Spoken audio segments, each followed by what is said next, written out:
Hello, this is Amir Ali, and today we will be discussing about hidden costs in health economics.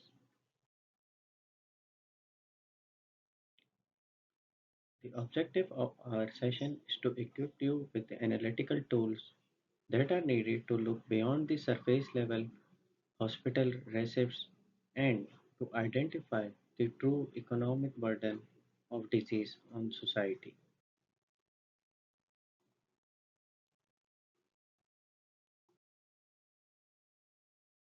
So the agenda and roadmap for this session include introduction and foundation, and we will discuss three pillars. We will look at the iceberg illusion of the health financing to understand that what we see versus what we don't. In part 2, we will introduce the three pillars of health hidden cost, including indirect cost, opportunity cost, and catastrophic cost. Moving into part 3, we will do a deep dive. We will look at the mathematical formulas used to calculate productivity loss and assess WHO impoverishment thresholds. Finally, in part 4, we will bring it back home. We will apply these theoretical frameworks to real world context here in Pakistan and test your knowledge with a few practice questions. So the core learning objective of today's session include the understanding to differentiate cost types, to compute economic losses, to assess resource allocation, and to identify financial ruin by applying World Health Organization 10% threshold rule to identify when a healthcare payment officially becomes catastrophic. I want you to think of a healthcare financing as an iceberg.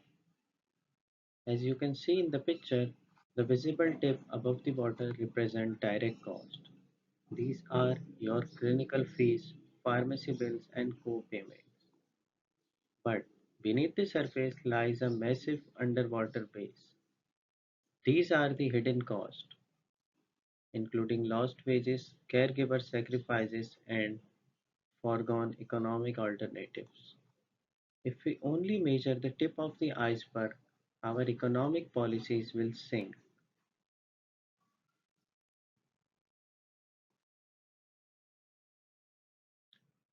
So let's contrast between direct cost and hidden cost. Direct costs like the cost of MRIs, medications, and hospital beds are easily tracked. Your accounting software captures them perfectly, while hidden costs, however, rarely appear on the standard ledgers. When a patient loses a week of wage or a daughter drops out of school to care for her sick father, the hospital ledger does not record it. It requires dedicated economic modeling to quantify.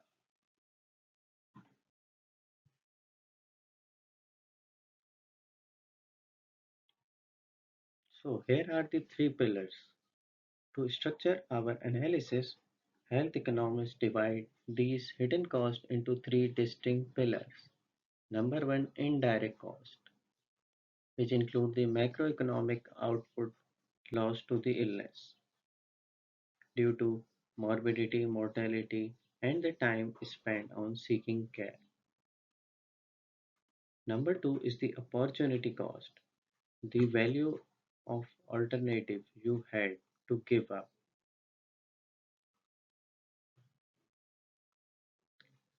And the third one is the catastrophic cost, the financial shock that pushes a family into poverty, like several financial shocks that force households to liquidate assets or sacrifice basic survival needs.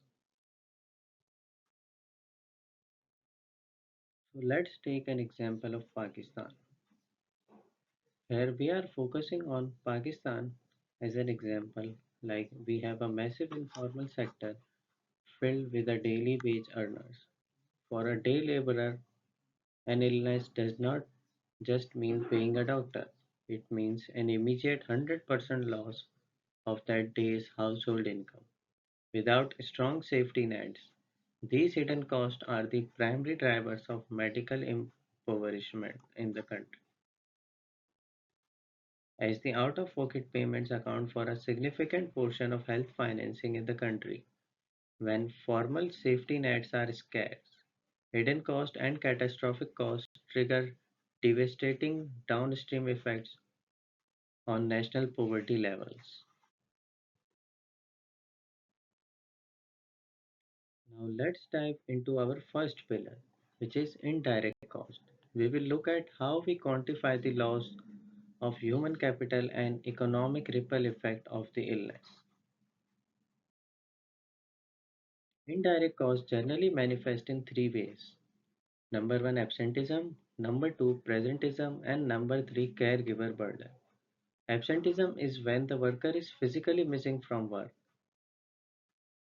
while presenteeism is the time spent at work while ill, which results in significantly reduced productivity and output quality. The worker is present but impaired. The third is the caregiver burden, the economic value of time lost by a healthy family members who must skip work to transport or care for the sick patient. Now let's brainstorm the scenario of a farmer. A local agricultural worker during the critical harvest season, she contracts a severe fever. So what's the physical impact? She visits a clinic, pays rupees 5,500 PKR to the doctor and 300 for the medicine. That's an 800 rupees direct cost. But because of fever, she misses 4 full days of work in the field.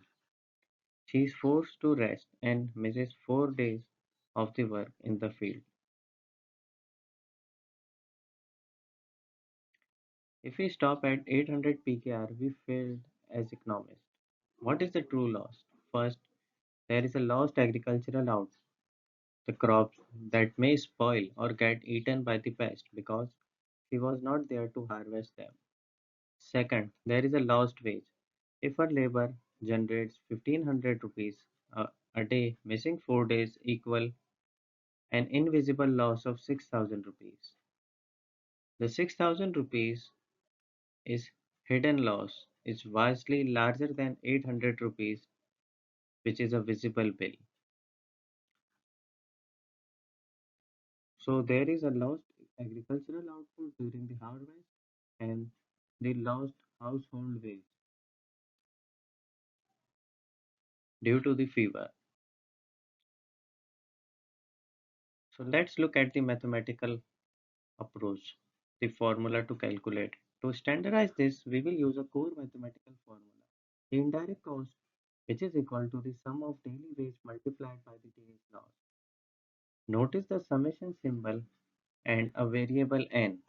That reminds us that we must sum this up not just for the patient but for the everyone affected, including unemployed family caregivers who also stayed home.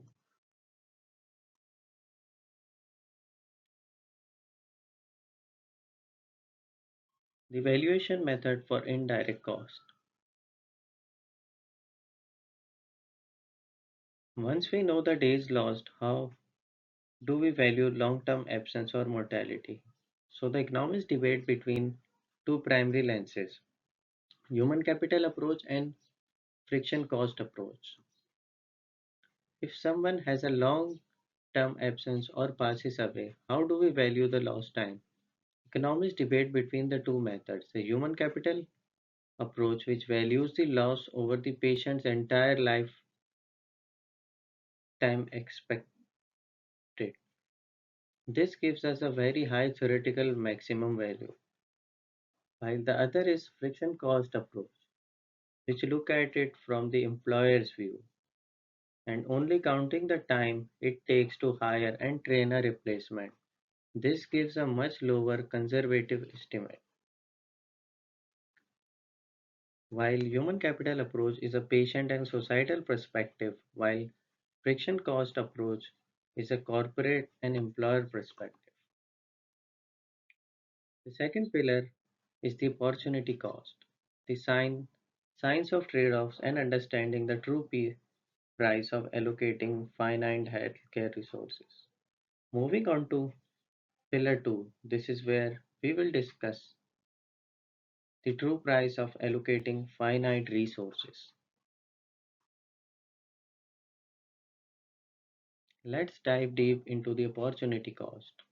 By definition, opportunity cost is the value of the next best alternative you must forego. Why does this matter? Because healthcare budgets are strictly finite. If the government spends $1 million expanding a cardiovascular ward, that is $1 million explicitly denied to a pediatric vaccination program. The opportunity cost is the health of those unvaccinated children. And why it matters? Because budgets are strictly finite. $1 million spent expanding on a cardiovascular ward is $1 million explicitly denied to the pediatric vaccination program. The opportunity cost is the health benefits of those unvaccinated children will now forfeit. So in health economics, there is no such thing as a free lunch. If an NGO donates a free MRI machine, it is still has an opportunity cost. It consumes electricity, takes up floor space, and requires staff time that could be used elsewhere. Even unpaid medical volunteers carry an opportunity cost. The time they surrender that could have been spent studying or working for pay.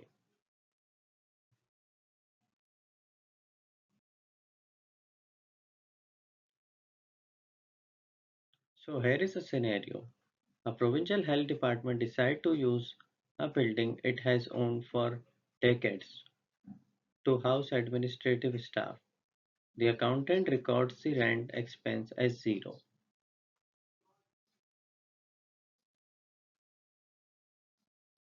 So an economics will look at the building, realize that it could be leased commercially for 2 million PKR a month, and declare that the true opportunity cost for housing those admins is 2 million PKR. So here is the difference between accounting cost and the economic cost. The third pillar is the catastrophic cost. Let's move to our final pillar, catastrophic cost. This is where we evaluate the exact tipping point that triggers permanent financial ruin for the family. According to World Health Organization impoverishment rule, which gives us a strict threshold, a medical payment is catastrophic if out-of-pocket payment spending is strictly exceeds 10% of the household non-subsistence budget. Basically, we deduct their basic food cost first. If the medical bill is more than 10% of what's left, that family is in crisis. They will be forced to sell their assets or pull kids from school to survive. Crossing this threshold inevitably forces families to cut back the absolute essentials, liquidate productive assets, or pull children out of school to balance the ledger. Let's look at the example. A household makes 40,000 rupees a month. They must spend 25,000 on basic food just to survive. That leaves a discretionary non-food budget of rupees 15,000. Suddenly, they face 2,000 rupees emergency bill. We will divide this 2,000 by 15,000, which is 13.3%. Because 13.3% is greater than WHO 10% limit, this 2,000 rupees bill is officially catastrophic for the family.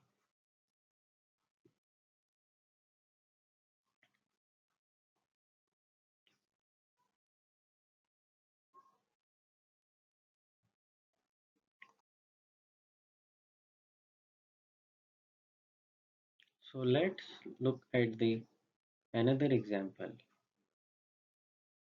from a local city of Pakistan. A bustling street food vendor in Karachi contracts a severe waterborne illness and cannot operate his stall for an entire week. He pays 3,000 rupees for clinic fees. That's the direct cost, but he loses 25,000 in a weekly sales. Formal hospital data will only report rupees 3,000. The massive 25,000 rupees hit to his family's survival remain totally invisible unless we intervene with the economic analysis.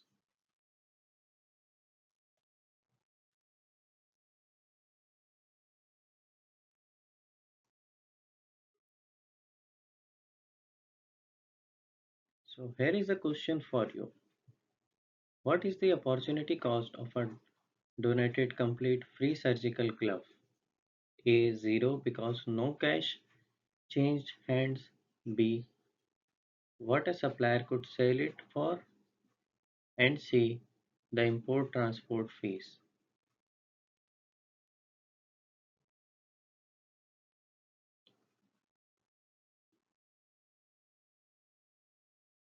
So the answer is B, what a supplier could sell it for. It has intrinsic market value. Second, if a family, let's see the second example. If a family has an income of 50,000 rupees and have 30,000 cost spending on the food while they had a bill of 1800 rupees, is it catastrophic? So the non-food budget is 20,000. We will divide 1800 by 20,000, which is 9%.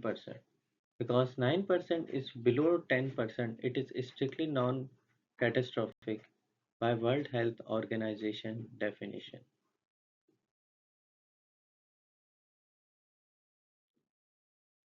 So let's have a visual recap and we will look at the next steps.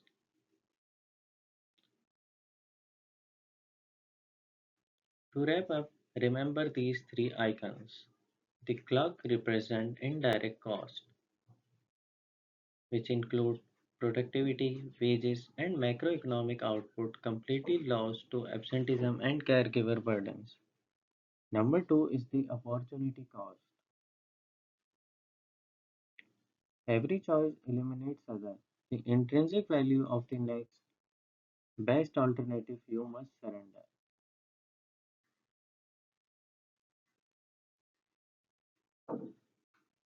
The crossroad represent opportunity cost. The paths are not taken. While the third one, the explosion represent catastrophic cost, which is financial ruin. In our next session, we will look at these exact same numbers through different stakeholders' lenses, how patient, provider, and economist view them differently. It includes financial ruin, like hitting the 10% threshold, which forces households to sacrifice basic survival needs of the care.